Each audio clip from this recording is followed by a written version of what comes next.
It's been going on for years, and he doesn't expect it to end anytime soon. But Guam Land Use Commission Chairman Jay Lather questions whether bypassing the GLUC has the island community's best interest in mind when considering rezoning property on Guam. Although he respects every senator's right to introduce and pass legislation, going that route appears to defeat the very purpose of GLUC. So now the issue really becomes, what about the complex ones?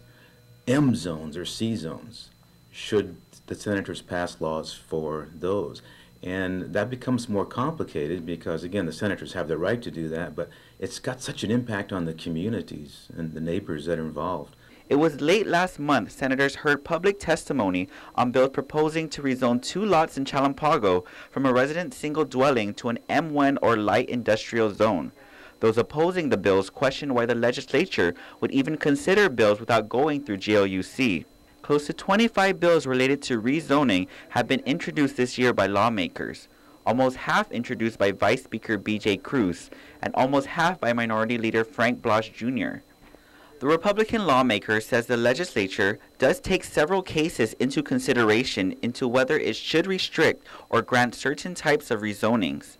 He adds it's not particularly a slam dunk either going through the legislative process, as you must go through the public hearing process as well. I, like I'm sure many of my colleagues, first look at what has been going on with regards to an individual who wants their properties rezoned, as to whether or not, are they just using us for a matter of convenience, or have they tried and for many months they haven't been able to do this?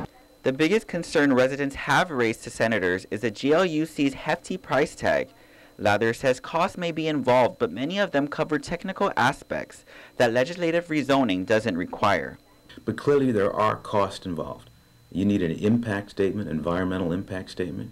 We need to send notices out to the affected neighbors. So there are some costs involved, but these are good costs, I think, because they're so important to protect the neighborhood.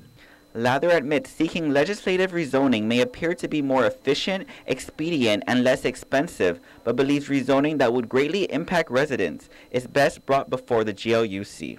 Reporting for Guam's News Network, I'm Ken Quintanilla.